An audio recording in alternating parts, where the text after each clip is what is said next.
Hello दोस्तों, welcome to horror vibes. आज मैं आपको स्किन वॉकर्स को देखे जाने की कुछ घटनाएं बताने वाला हूं। ये सारी घटनाएं सुनने में बहुत ही ज़्यादा मिस्टीरियस और अजीब हैं, तो आप लोग वीडियो को एंड तक ज़रूर देखिएगा।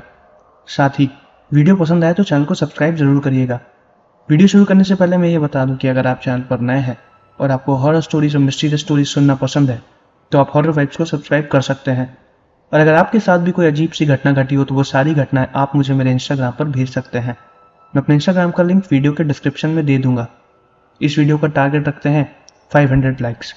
वीडियो पसंद आए तो चैनल को सब्सक्राइब जरूर करिएगा। कमेंट करके ये भी बताइएगा कि आपको वीडियो कैसी लगी और मैं अगली वीडियो किस टॉपिक पर बनाऊं। तो ज़्यादा टाइम ना लेते हुए वीडियो को करते हैं शुरू और खो जाते हैं अंधेरों में। ये पहली घटना जो मैं आपको बताने वाला हूँ ये कूब नाम के एक आदमी के साथ घटी है। और अब आगे की घटना मैं आपको कूब के पॉइंट ऑफ व्यू से बताऊंगा। वो रात शायद मेरी जिंदगी की आखिरी रात होती। वो मुझे मार डालता, लेकिन मेरी किस्मत अच्छी थी कि मैं बच गया था। पता नहीं कैसे, लेकिन उस दिन मुझे लगा कि मेरा ये आखिरी दिन है। दरअसल मेरा नाम कूब है और मैं लकड़ी काटने का काम किया करता था। स्किन वॉकर रैंच के आउटर साइड में ढेर सारे जंगल पहाड़ थे। मैं अक्सर उन्हीं पेड़ों को काटता था जो कि सूख जाते थे, जो किसी काम के नहीं रहते थे। उन लकड़ियों को काटने के बाद मैं उनकी लकड़ियों को अच्छे से छांट के और अच्छी तरीके से बारीक लकड़ियों में काट के बाजार में बेचा करता था। ये काफ़ी पुरानी घटना है, करीबन 1970 के करीब की। वहाँ पर घटी हुई कई अजीब सी घटनाओं के बारे में मैंने सुन रखा था, जैसे उड़न तश्तरी कभी कभार दिख जाती थी, या फिर ऐसे किसी अजीब से क्रीचर के बारे में जिन पे बिना देखे तो विश्वास ही ना हो। उन विश्वास न करने वाले लोगों में से मैं भी एक था। घटनाओं के बारे में सुना था, एक दो बार मैंने उड़ते हुए यूएफओस को भी देखा था, लेकिन मैंने कभी भी स्किन वॉकर को नहीं देखा था, ना ही ऐसे किसी क्रीचर के बारे में मैं जानता था। सुनने में कई ढेर सारी अफवाहें आई थी, लेकिन बिना देखी हुई चीज़ पर मैं बिल्कुल भी विश्वास नहीं करता था। हफ्ते की शुरुआत में मैं अक्सर उन्हीं जंगलों में जाया करता था। अच्छी खासी लकड़ियों को काट के लाता था और फिर बाजार में बेचा करता था। इसी तरह कई दिन हो गए थे। मेरी तबीयत खराब थी, लकड़ियां लगभग खत्म हो चुकी थी जिनको मैं बेच के पहले ही चला आया था। जब मेरी हालत थोड़ी बहुत ठीक हुई तो मैंने सोचा कि मैं जाके लकड़ियों को काट कर ले आऊं। उस वक्त मेरे परिवार में मैं, मेरी वाइफ थी और मेरा एक छोटा सा बच्चा था जिसकी उम्र करीब 5 साल की होगी। उन लोगों ने भी मुझे बोला कि मैं उनको अपने साथ ले चलूं, लेकिन मैंने उन्हें बोला कि आज काम बहुत ज़्यादा है, इसलिए मैं तुम्हें अपने साथ नहीं ले जा सकता हूँ। मैंने अपने साथ एक और आदमी को रख लिया था जो कि मेरी लकड़ियों को काटने में मदद करता था। उसका नाम ग्लॉक था। ग्लॉक को भी मेरे साथ यही काम करना पसंद था क्योंकि उसकी भी अच्छी कमाई हो जाती थी। मैं और ब्लॉक उस दिन वहीं पर जंगल पे लकड़ियों को काटने गए। हम हर बार उसी जगह ही जाते थे, लेकिन जब हम उस बार उस जगह पर पहुंचे तो वहां की लकड़ियां कुछ सूखी नहीं थी। ज़्यादा से ज़्यादा पेड़ हरे भरे थे। इसलिए हमने सोचा कि हम जंगल के दूसरी साइड में जाएंगे या फिर जंगल के थोड़ा सा और अंदर जाएंगे ताकि हम अच्छे पेड़ों को काट सके। मैं और ब्लॉक जंगल के थोड़ा अंदर गए। जंगल के उस हिस्से में मैं और ब्लॉक आज तक नहीं गए थे। वहां पर काफी ज्यादा बड़े पेड़ थे और मोटे, मुरझाए और सूखे हुए पेड़। ऐसा लग रहा था कि पेड़ों में कोई बीमारी फैल गई हो। एक साथ कई पेड़ सूखे झड़े हुए जिन पे एक भी पत्तियां नहीं थी। आज से पहले मैं कभी जंगल के इतना अंदर आया नहीं और मैंने कभी भी इन सबको इतना देखा नहीं था। मैंने लॉक से बोला कि यहाँ पर तो ढेर सारे पेड़ हैं। लॉक उन्हें देख के खुश हो गया। उन्हें कहा कि इन सब पेड़ों को काटते हुए तो काफ़ी ज़्यादा वक्त लगेगा और हम इनसे अच्छा पैसा भी बना सकते हैं। हमने ज़्यादा समय बर्बाद नहीं किया और पेड़ों को काटना चालू कर दिया था। हमें पेड़ वैसे भी नहीं मिल रहे थे, इसलिए जंगल की तरफ आते वक्त हमें काफ़ी ज़्यादा लेट हो गया था। आमतौर पे जब तक हम आधा अपना काम ख़त्म कर लेते थे, अभी तक हमने उस वक्त तक अपना काम शुरू भी नहीं किया था। मैंने लॉक से बोला था कि आज हम एक ही पेड़ काटेंगे और उसके बाद हम अगले दिन आके अपना सारा काम निपटाएंगे क्योंकि रात में यहाँ पर रुकना ठीक नहीं है। उसने भी कहा ठीक है और फिर हमने अपना काम चालू कर दिया। वहाँ की लकड़ियाँ काफ़ी ज़्यादा मोटी थीं। पेड़ों को काटने में काफ़ी ज़्यादा दिक्कत हो रही थी। लॉक की तो कुल्हाड़ी भी टूट गई थी और हमारे पास सिर्फ एक मेरी ही कुल्हाड़ी थी जिससे हम धीरे धीरे पेड़ काट रहे थे। लॉक ने किसी तरह अपनी कुल्हाड़ी को बनाया और वो मेरे द्वारा काटे गए पेड़ के छोटे छोटे टुकड़े करने लगा। आमतौर के मुकाबले जंगल के उस हिस्से में ठंड बहुत ज़्यादा थी। मतलब मुझे लग नहीं रहा था कि ये मई या जून का महीना है। वहाँ पे हल्का फुल्का कोहरा भी आने लगा था, जिससे हमें साफ साफ ये पता चल रहा था कि रात होने वाली है। पेड़ घने नहीं थे, लेकिन फिर भी वहाँ पर इतनी ज़्यादा पेड़ की सूखी हुई लकड़ियाँ थीं कि जंगल के अंदर ढंग से रोशनी भी पहुँच नहीं पा रही थी। मैं लगातार अपना काम किए जा रहा था और लॉक लकड़ियों को काट रहा था। अचानक से वहाँ पर कुछ ज़्यादा ही शांति हो गई। इतनी शांति मैंने ध्यान ही नहीं दिया कब हुई। मैं जितनी बार भी पेड़ों पे कुल्हाड़ी को मार रहा था, उसकी आवाज़ पूरे जंगल में गूंज रही थी। बहुत ही अजीब सी खामोशी हो गई थी। पूरे जंगल में बस मेरे और लॉक की बात करने की आवाज़ गूंज रही थी। लॉक भी मुझसे हंसते हुए बात कर रहा था और बोल रहा था कि बड़ी ताजुब की बात है, हम लोग यहाँ तक आए और आज तक कभी इन लकड़ियों को देखा भी नहीं। और मैं भी लॉक से यही सब बातें कर रहा था, लेकिन मेरे दिमाग में कहीं ना कहीं ये चल रहा था कि यह जगह कुछ ज़्यादा ही अजीब है। इतनी खामोशी, इतनी शांति आज तक मैंने कभी भी किसी जंगल में नहीं सुनी। कीड़े मकोड़ों की आवाज़ भी एकदम बंद हो गई थी। शाम होने वाली थी, अंधेरा लगभग होने ही वाला था। मैंने तुरंत अपना काम रोका और मुझे घबराहट सी होने लगी। मैंने लॉक से बोला कि हम लोग यहाँ से चलते हैं।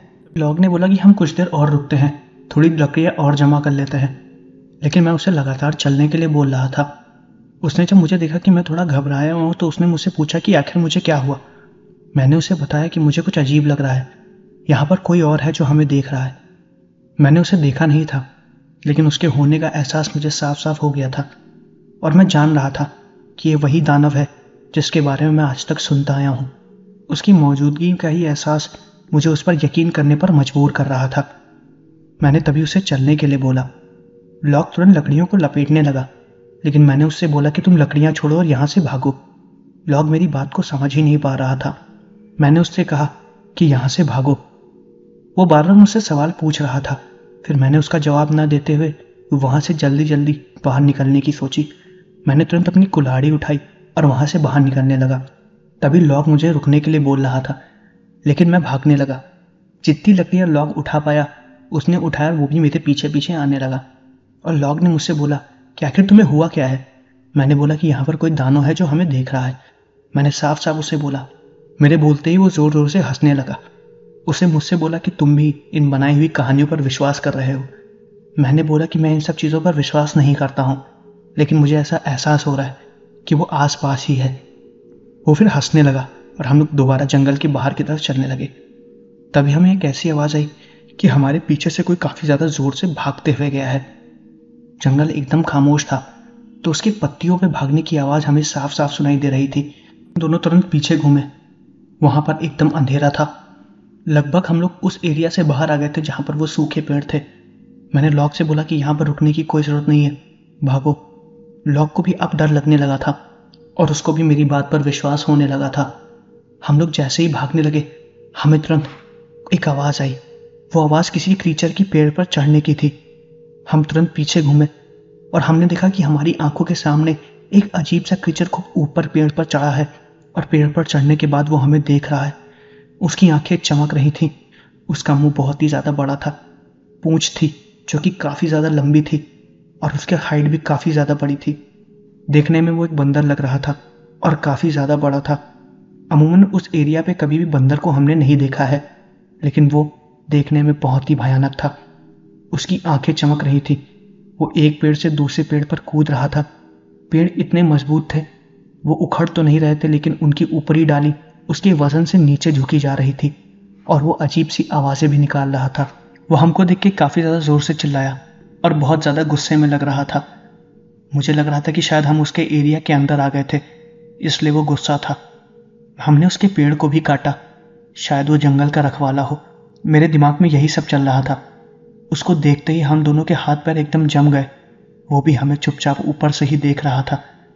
उसकी हाइट काफ़ी ज़्यादा बड़ी थी, लेकिन ऊपर होने की वजह से वो हमें थोड़ा सा छोटा दिखाई दे रहा था। मैंने तुरंत लॉक से भागने के लिए बोला और वो भी मेरे साथ काफ़ी ज़्यादा तेज़ी से भागा। वो क्रीचर हमारी आंखों के सामने उस पेड़ से कूद के डायरेक्ट ज़मीन पर आके गिरा। ज़मीन काफ़ी ज़्यादा ज़ोर से वाइब्रेट भी की थी। उसका वज़न बहुत ज़्यादा था और वो हाइट में भी बहुत बड़ा था, लेकिन उसकी हाइट के हिसाब से उसके भागने की रफ्तार काफ़ी ज़्यादा तेज़ थी। मैं काफ़ी ज़्यादा ज़ोर से अपने हाथ में अपनी कुल्हाड़ी को लेकर भाग रहा था। लॉक ने अपनी सारी लकड़ियाँ और कुल्हाड़ी वहीं पर छोड़ी और वो भी भाग रहा था। मैं उसके आगे था। उस क्रीचर ने तभी लॉक के पैर पे हमला किया और लॉक वहीं पर ही गिर गया। मैंने साफ साफ देखा उस क्रीचर ने मेरी आंखों के सामने लॉक को पकड़ा और उसकी गर्दन तोड़ दी। मैं उसको देख के बहुत ज़्यादा डर गया था। उसकी आंखें इतनी चमक रही थी कि मैं बस उन्हें ही देखा जा रहा था। लॉक की गर्दन अभी भी उसके हाथ में थी। मेरी आंखों के सामने दोबारा उसने उसके गर्दन को काफ़ी ज़्यादा ज़ोर से दबाया और सर भी दबा दिया। उसकी आंखें बाहर निकल आईं और ये सब देख के मैं ज़ोर से चिल्लाने लगा। मेरी चिल्लाने की आवाज़ पूरे जंगल में गूंजी और साथ साथ वो भी ज़ोर से चिल्लाने लगा। मैं जितनी तेज़ी से हो सके जंगल के बाहर भागा और शायद वो भी मेरा पीछा कर रहा था। वो मेरे बस थोड़े ही करीब था। वो मुझे पकड़ने की कोशिश कर रहा था और मैं साफ साफ उसे देख सकता था। बाहर निकलने का भी रास्ता मुझे साफ साफ दिखाई दे रहा था जहां पर जंगल खत्म हो रहा था। मैंने अपने हाथ में पकड़ी हुई कुल्हाड़ी को उसके मुंह पे मारा और शायद वो उसकी आंख में जाकर लगी।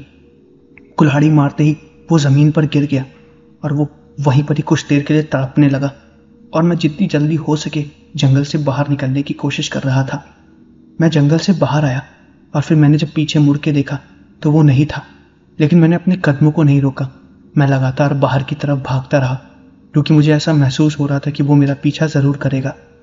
जब मैं जंगल के बाहर भाग रहा था तो मुझे उसके चिल्लाने की आवाज़ आई काफ़ी ज़्यादा ज़ोर से, और फिर कुछ देर बाद मुझे मेरी कुल्हाड़ी अंदर से बाहर की तरफ फेंकती हुई नजर आई। वो कुल्हाड़ी ठीक मेरे आगे आके गिरी। अगर शायद मैं कुछ मीटर और आगे होता तो वो मेरे ही लगती। उसका निशाना इतना सटीक था, लेकिन वो जंगल के बाहर नहीं आया। हालांकि अंधेरा हो चुका था।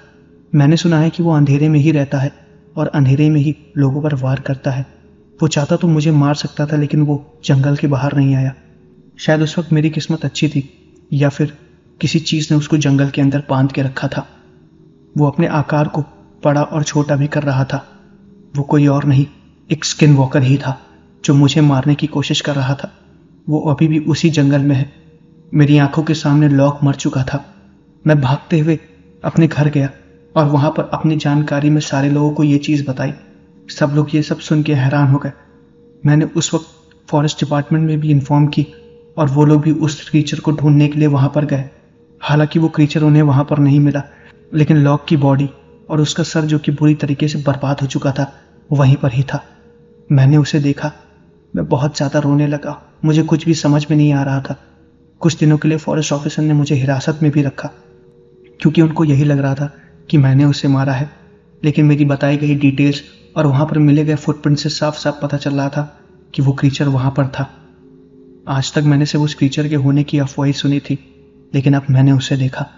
उस घटना के बाद से मैं कभी भी उस जंगल में लकड़ियाँ काटने नहीं गया और उस काम को भी छोड़ दिया। और मेरे ख्याल से शायद वो क्रीचर आज भी उसी जंगल में है। वो कोई और नहीं, एक स्किन वॉकर ही था।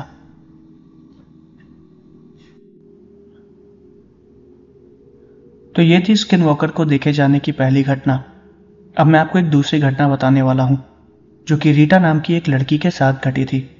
और अब आगे की घटना मैं आपको रीटा के पॉइंट ऑफ व्यू से बताऊंगा।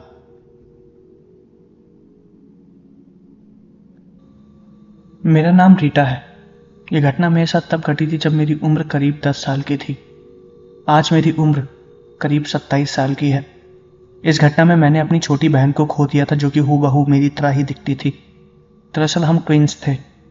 हमारे पेरेंट्स को कैंपिंग करना बहुत अच्छा लगता था और हम भी उनके साथ जाया करते थे। हमारी फैमिली काफ़ी ज़्यादा बड़ी थी। कैंप में काफ़ी ज़्यादा लोग थे। हम सब साथ में ही कैंपिंग किया करते थे। मुझे आज भी वो झलक याद है।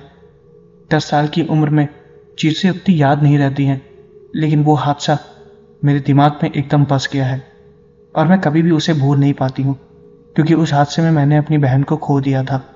ये घटना है 1970 की। मेरी फैमिली में मैं, मेरे मम्मी पापा, मेरी एक छोटी बहन थी।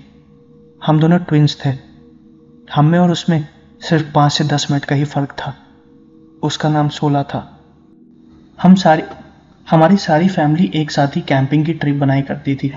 हम साथ में एक बार तो साथ में कैंपिंग ज़रूर जाते थे।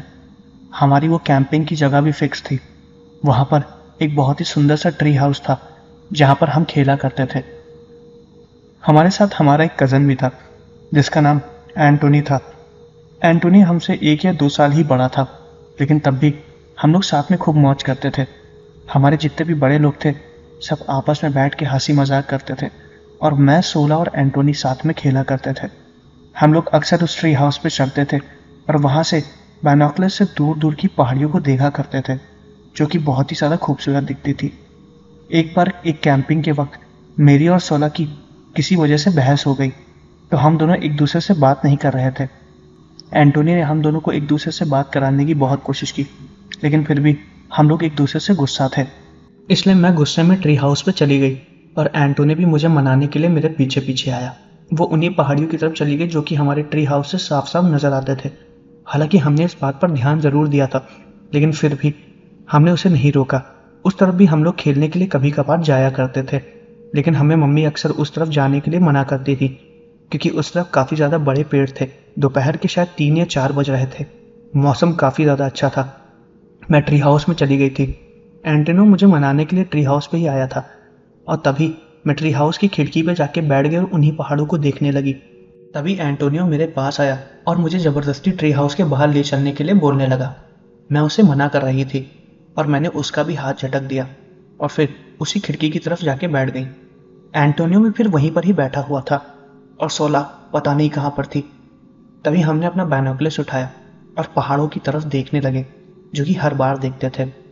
वहाँ से हमें पहाड़ साफ साफ दिखाई देते थे और वो बड़े बड़े पेड़ भी जो उन पहाड़ों के पास थे। रेंज ज़्यादा नहीं थी, लेकिन तब भी हमें एकदम साफ साफ सब कुछ दिखाई देता था। तभी मैंने देखा कि उन्हीं में से एक बड़े पेड़ों के पास सोला बैठी हुई है। मैंने एंटोनियो को बोला कि उसको लेकर आओ, वो काफ़ी ज़्यादा दूर चली गई है। फिर एंटोनियो भी मेरी बात नहीं सुन रहा था, क्योंकि मैंने उससे बहुत ही बुरी तरीके से बर्ताव किया था। मम्मी और पापा हमें बार बार बुला रहे थे। वो हमें कह रहे थे कि हम आके कुछ खा लें, लेकिन सोला वहाँ पर नहीं थी। और अगर उन्हें पता चल जाता कि सोला जंगलों की तरफ गई है तो वो हम पे भी नाराज़ होते, क्योंकि हमने उसे रोका नहीं। मैं एंटोनियो से बार बार सोला को लाने के लिए बोल रही थी, लेकिन वो नहीं चाह रहा था। फिर मैंने अपना बाइनोकुलर्स वहीं रखा और सोला को लेने के लिए चली गई, उसी जंगल की तरफ जो कि हमें दिखाई देते थे।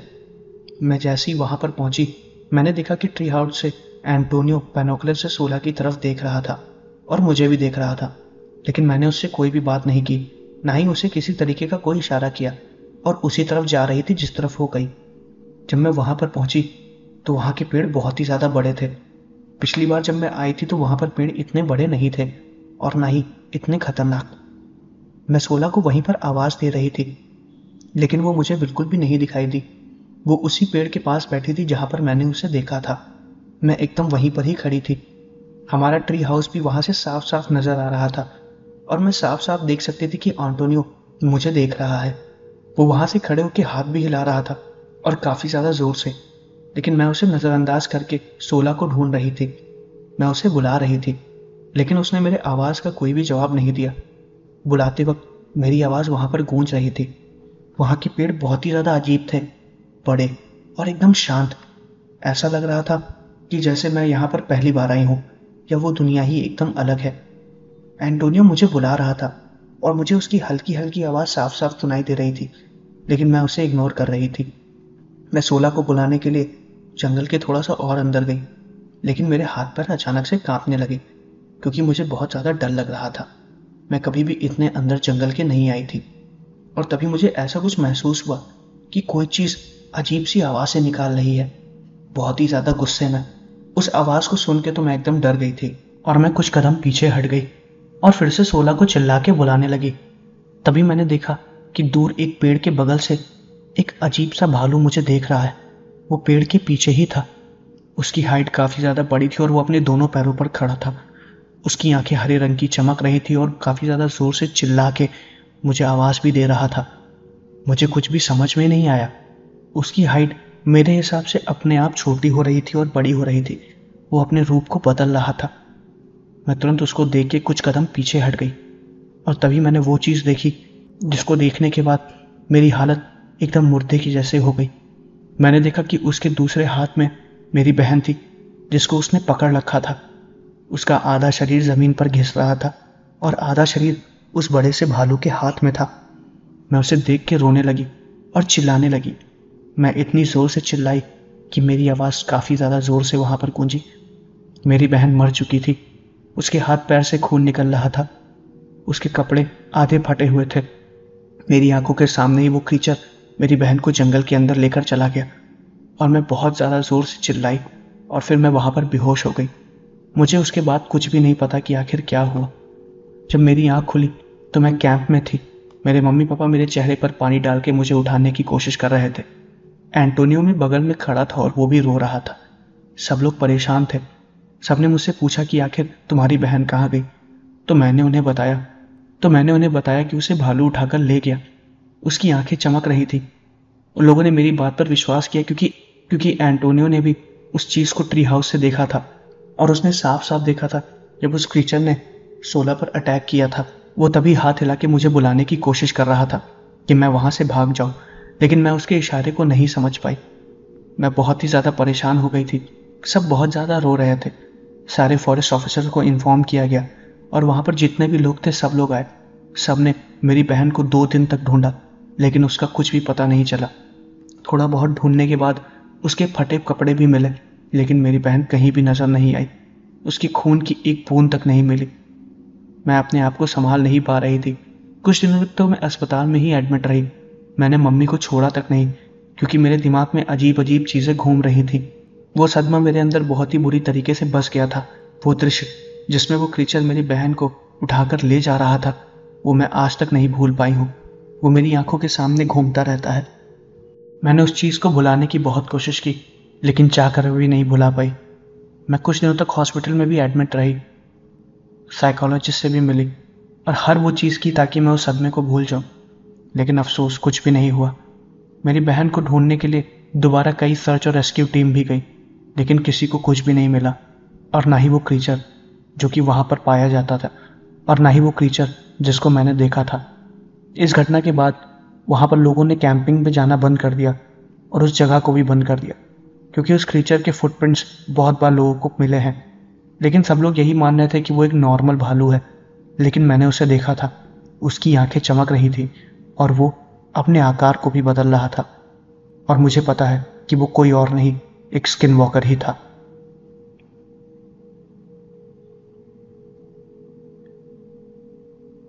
तो दोस्तों, ये थी स्किन वॉकर को देखे जाने की 2 घटनाएं। मैं आशा करता हूं कि आपको वीडियो पसंद आई होगी। अगर आपको वीडियो पसंद आई है तो चैनल को सब्सक्राइब जरूर करिएगा, वीडियो को लाइक भी करिएगा।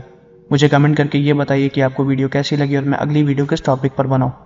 तो मिलते हैं अगले वीडियो में।